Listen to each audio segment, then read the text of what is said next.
entire banking system is about to go bankrupt. Over the past few weeks, China's economy has tumbled. Recent signals have revealed that the Chinese economy may already be in a recession. The country is being hit by record high inflation, layoffs, trillions of dollars disappearing overnight, fraudulent activity, and so much more. All of these crises are terrible for the economy, but China just got hit with the last nail in the coffin. The Chinese Communist Party has attempted to silence the disaster, but the truth has already come out. The Chinese financial infrastructure is about to fall apart. At the end of this video, I'll reveal the two most terrifying crises that will represent the last nails in the coffin. Factories are shutting down across China, and there's no way for the economy to bounce back.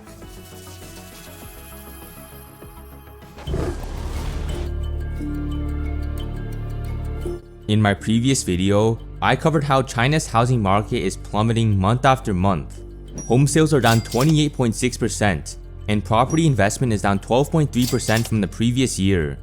While double-digit slowdowns are substantial, that isn't that significant of a decrease.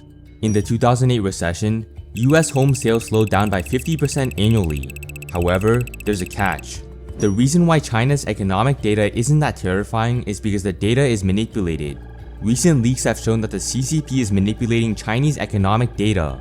Behind the fabricated numbers, the entire Chinese banking system is falling apart.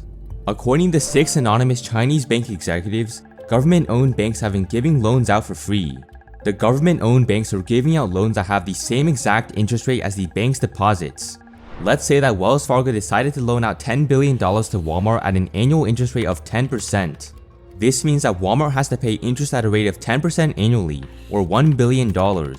At the same time that the loan is given out, Wells Fargo will also offer a 10% interest rate on deposits for $10 billion.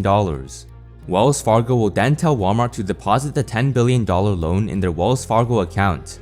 This gives Walmart 10% interest on their deposits, or $1 billion. So Walmart is paying $1 billion in annual interest while receiving $1 billion in annual interest from the same exact bank.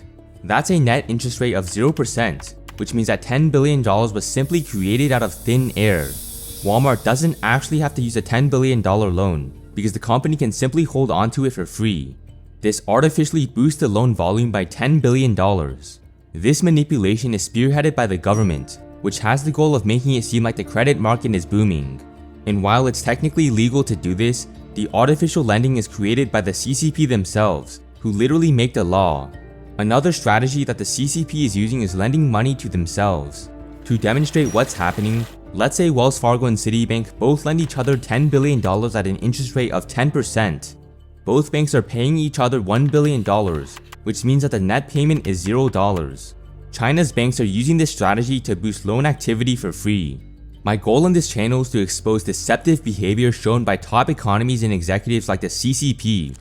92% of you aren't subscribed, so please hit that subscribe button to help me level up my content to unprecedented levels. The reason why the CCP has been forced to manipulate data is because nobody wants to take out loans. The People's Bank of China recently cut 4 key policy interest rates to boost the economy. In addition to this, the PBOC also cut its 1-year loan prime rate for the second time in 2022. Chinese authorities are also planning to give special loans worth 200 billion yuan or $29.2 billion to property developers. This is on top of China's existing 1 trillion yuan or $145 billion property fund. To demonstrate how desperate the CCP is to give out loans, let's analyze electronics supplier Zhejiang. According to Bloomberg, Zhejiang has received a dozen loan offers at record low interest rates despite openly saying that the company is not borrowing at this time. Zhejiang CEO Albert knows that his company's growth prospects are dim, so there's no point of borrowing money. Albert explained, "We're not considering borrowing because our cash can fully cover our operations and modest growth. The COVID outbreaks and property downturn have had an impact on us." Imagine being handed a dozen loan offers during a time when consumer activity is at an all-time low. The CCP will do anything to support the country's failing credit market. The problem with this is that giving loans to every mid-cap company will result in defaults. The amount of bad loans, or loans that will not be repaid, is increasing month after month. The CCP has become desperate. There's no way to reignite the economy in the short and long term. even by the CCP's numbers, China's credit market has weakened substantially. The growth of the Chinese money supply has exceeded the growth of credit for the first time since 2017. China's GDP also shows a similar level of weakness. On a quarterly basis, China's GDP shrank by 2.6% in the second quarter of 2022. In order to save China's sinking economy, the CCP recently urged citizens to purchase new homes. An English translation of a video that went viral on Chinese social platforms says, "I call on every comrade to take the lead to buy a property. If you are on your first property, then buy a second one. If on second, then buy a third. Already on third, there's always room for the fourth." The Chinese government is so frantic to boost the housing market that they are literally pressuring citizens to buy properties. Imagine if Joe Biden came out tomorrow and told citizens to buy more houses even if you already had multiple. Chinese citizens aren't stupid. They know how ludicrous the CCP is, and I've been sharing the CCP's ridiculous property announcement on social media. Properties could drop by 40 or even 50% in the next few months, and Chinese citizens know this. As a result of China's doomed property market, the country's banking system is on the brink of bankruptcy. An ongoing mortgage boycott has now rendered 2.1 billion yuan or over $300 billion delinquent. I covered China's housing pre-sale Ponzi scheme in one of my previous videos. Chinese citizens were paying mortgages on houses that were not even built yet. This allowed property developers to use the money to sell more pre-sale houses, thus creating a pyramid. The CCP allowed the Ponzi scheme to continue on for so long because they amplified China's rapid economic growth. Now that the situation is the complete opposite, China's government is cracking down on the corrupt real estate industry.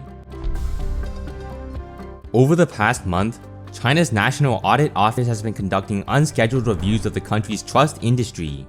The National Audit Office is the same office that wiped out trillions of dollars of value from companies like Alibaba, Tencent, Ant Group, and so many more. The audit office is so powerful that it compelled Alibaba to donate a third of its cash to quote-unquote Chinese initiatives.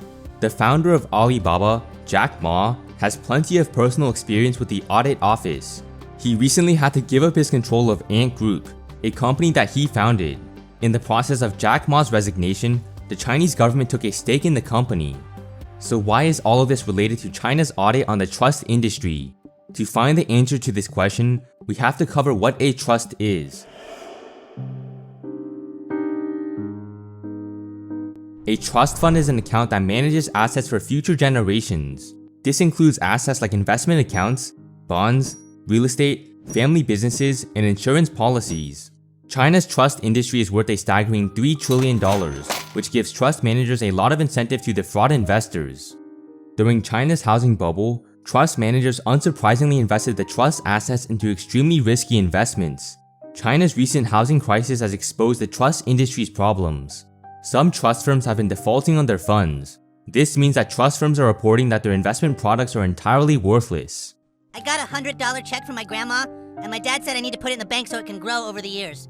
Well, that's fantastic. A really smart decision, young man. We can put that check in a money market mutual fund. Then we'll reinvest the earnings into foreign currency accounts with compounding interest, and it's gone. Trust funds are supposed to be safe investments, but recent data has shown the complete opposite. Trust funds have already defaulted on 58 billion yuan, or $8.6 billion of investment products. The Chinese government is understandably suspicious of trust firms now.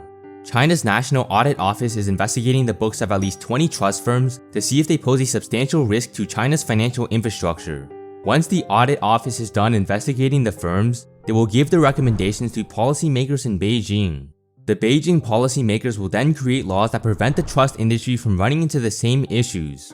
As seen with the National Audit Office's previous audits, such dangerous activity will almost certainly crash the economy in the short term. Some economists equate the audit's office actions to playing with fire. Similar to mortgage-backed securities in the 2008 US housing recession, everyone thought trust funds were safe investments until the entire sector fell apart. The National Audit Office has recognized that the Chinese trust industry could drag down China's entire financial infrastructure with it. But the trust industry is not the only sector being investigated. China is also cracking down on the real estate industry, which unsurprisingly has been fraudulent as well. Top executives of property developers are being probed by the CCP. 4 officials were already suspected to be involved in quote-unquote serious law violations. Unlike the US in the 2008 recession, China is being hit by several swords at once. One looming crisis that could have an even larger impact in housing is China's international lending catastrophe. Ever since President Xi was elected in 2013, he has been lending out trillions of dollars to China's surrounding companies through the Belt and Road Initiative. The Belt and Road Initiative, or BRI in short form, is a project that aims to expand China's interdependent market. By lending out money to surrounding countries, China had the goal of creating its own market that is dependent on one another. The BRI sounds great in theory, but in practice it's a nightmare. In theory, the BRI offers easy access loans to China's surrounding countries, which helps build China's interdependent market. In practice, there are numerous issues with this. For the borrowing country's economy, BRI loans are a frightening debt trap. BRI loans have high interest and rarely generate any significant economic returns for the borrowing country. In order for China to have downside protection, the borrowing country's resources are typically used as collateral. This allows China to easily take over the borrowing country's resources, as BRI loans are at a high risk of default. And because BRI loans are easy to access, the borrowers typically spend BRI loans on wasteful investments. Borrowing countries are also more likely to be engaged in fraudulent activity. 35% of the BRI infrastructure portfolio has encountered problems such as corruption scandals, environmental hazards, and public protests. To put this into perspective, only 21% of the CCP's infrastructure projects encounter similar problems. The epitome of BRI's failure is Sri Lanka. Sri Lanka took out BRI loans to build a conference center, a deep-sea port, an airport, a stadium, and new roads.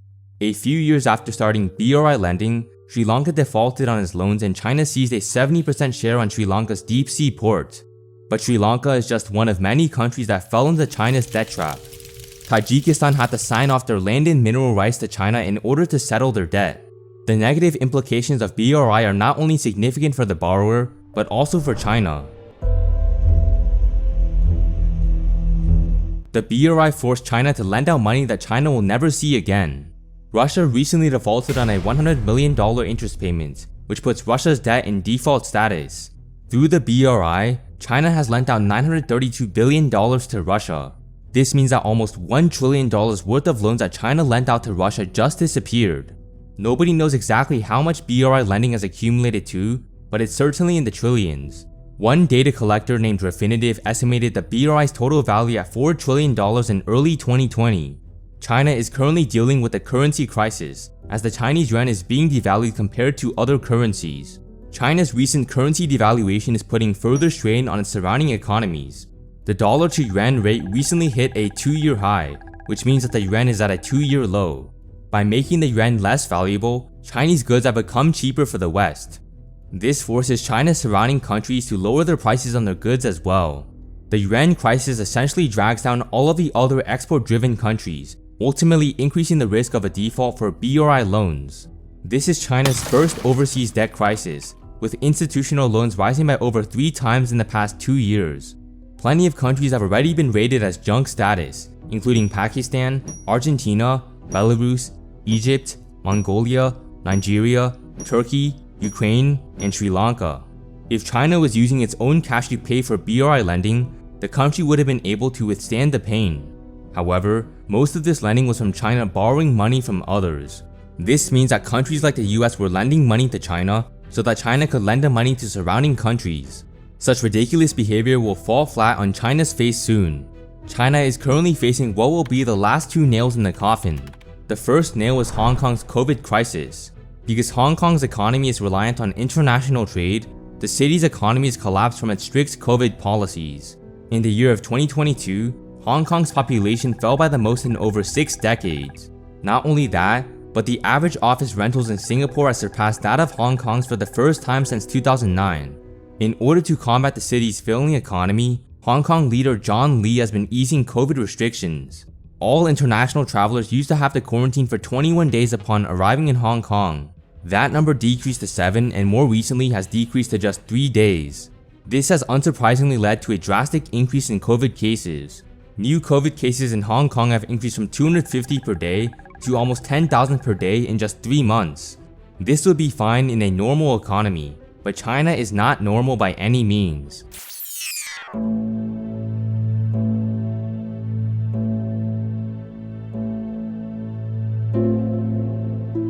China has a zero COVID policy that gives the country a goal of zero COVID cases. Traveling from Hong Kong to China and vice versa is extremely common. Only one positive person needs to travel from Hong Kong to China for millions of people to be locked down. It's no coincidence that China's COVID cases have been rising simultaneously with Hong Kong's cases. A city next to Beijing named Xianghe recently locked down after one positive COVID case was found. That's right, 384,000 residents were forced to lock down after one person got COVID. Another city named Tainan with 2.9 million people had to shut down after a small COVID outbreak occurred. With Hong Kong's COVID trajectory being exponential, China's entire economy is bound to shut down soon. But COVID is not the only concern that will crash China's economy. As if the timing couldn't be worse, China is facing one of the worst droughts in decades. Parts of the Yangtze River are literally drying up as temperatures are consistently over 100 degrees. A city near Wuhan has reported that the Yangtze River is at the lowest level since 1865. The Yangtze River is the longest river in China that is frequently used to transport cargo. Because parts of the river are no longer present, China is being forced to divert their shipments into trucks. One ship typically requires at least 500 trucks to transport the same amount of cargo. By moving into less efficient shipping methods, companies will experience significantly lower profits. Consumers and companies will also face supply shortages as there aren't enough trucks to ship all the cargo. Traffic will increase as well as tens of thousands of trucks go on the road. All of these factors will hurt the Chinese economy, but there's actually an even more frightening implication. China sources a substantial portion of its electricity from the Yangtze River through hydroelectric power. Because the river is drying up, neighboring cities have ran out of power. This has caused car assembly plants and electronic factories to be shut down. Foxconn, Toyota, and CATL all have to shut down their factories due to a lack of electricity. With the drought continuing to worsen, China is in a tough position economically. Both the COVID crisis and the drought will exacerbate China's economic crisis. Layoffs have been happening as China's economy weakens further. Over the past 3 months, Alibaba reduced its workforce by almost 10,000 employees. China's youth unemployment rate has reached 20%, which is even higher than the country's youth unemployment rate in 2020. It's safe to say that China may very well be in a recession right now, and the global implications of this are pressing. A recent study found that China is already exerting immense pressure on foreign companies. With China being the world's manufacturing powerhouse, nobody's prepared for what's coming. If you enjoyed this video, please hit the like button as well, and I'll see you in the next one.